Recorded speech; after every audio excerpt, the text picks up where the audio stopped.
The story of Zohran Mamdani is in many ways a quintessentially New York story.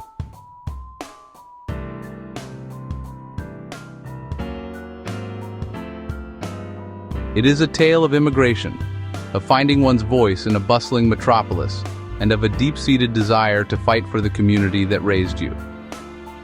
Born in Kampala, Uganda in 1991, Zohran arrived in New York City at the age of 7, settling with his family in Queens. This borough, a vibrant mosaic of cultures and languages, would become the backdrop for his entire life, shaping his worldview and fueling his political ambitions. His journey is a clear timeline, from a young boy in a new country to a prominent voice in the New York State Assembly, representing the very streets that taught him his first lessons about justice and community. His family background is notable.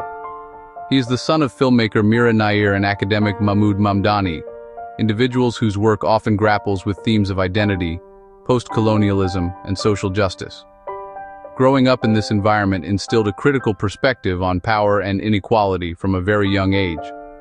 This upbringing, combined with his lived experience as an immigrant in a working-class neighborhood, created a unique foundation. Long before he considered office, he showed up as a neighbor and an artist, seeing struggles and resilience in Astoria. Zohran Mamdani's identity is inextricably linked to Queens. Arriving in 1998, his family settled in one of the most diverse urban areas in the world. For a young boy from Uganda, this was a cultural embrace. He grew up in a symphony of languages and traditions: Greek, Bengali, Spanish, Arabic, public schools, the same subways, and the same local businesses as working-class families. It was an immersion in real city life. He saw rent burdens, community support, and stories that became the cornerstone of his politics. Zohran's path to politics was not a straight line. After Bronx Science, he attended Bowdoin College in Maine. A passion for hip-hop emerged, performing as Mr. Cardamom. The microphone was his tool.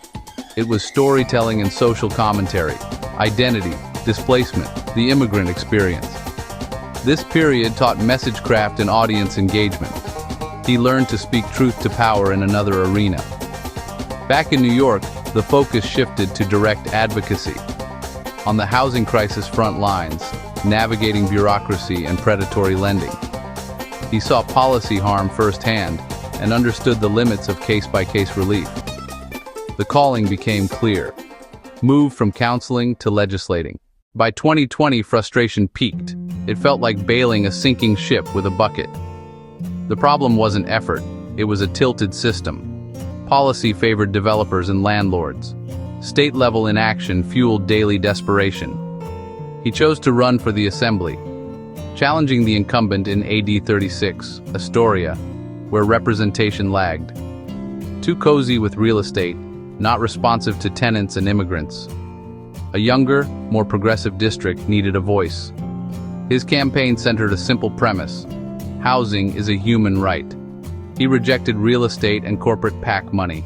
Government of, by and for the people, powered by hundreds of volunteers. A New York with public services and a true voice in government. The 2020 campaign was a masterclass in grassroots organizing.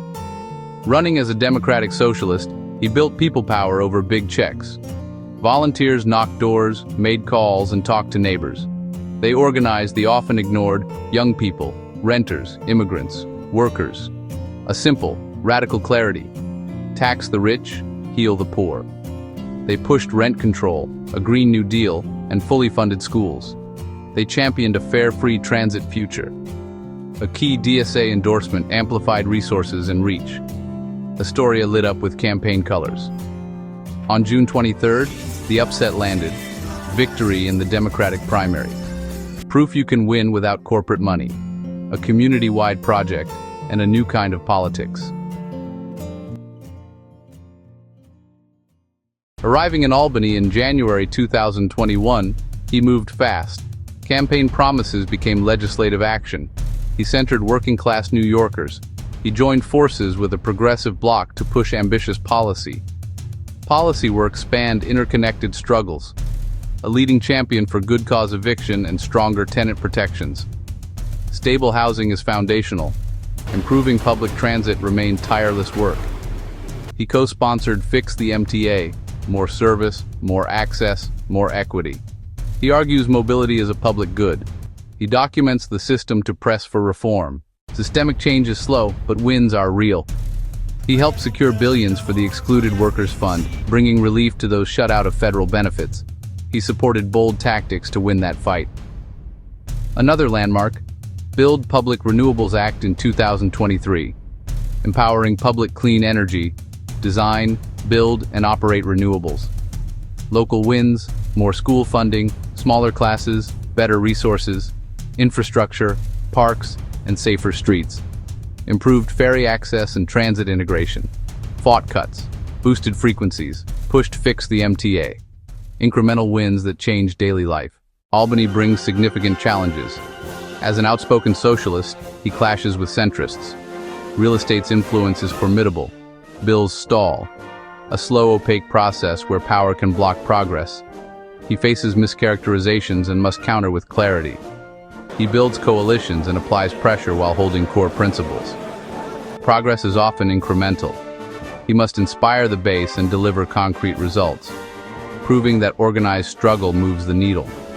A thick skin and a steadfast belief carry the work forward. Looking ahead, his goals remain ambitious and clear. A New York where fundamental needs are met. Universal housing justice and good cause eviction. A broader push for social housing. High quality and public. A greener and more equitable city. A full Green New Deal. 100% renewables and union jobs. Prioritizing communities most harmed by pollution. A model rooted in organizing, funded by people, challenging corporate power. Entering halls of power without losing sight of the streets. An invitation. Teachers, nurses, artists, tenants, step up. Together we can build a more just New York.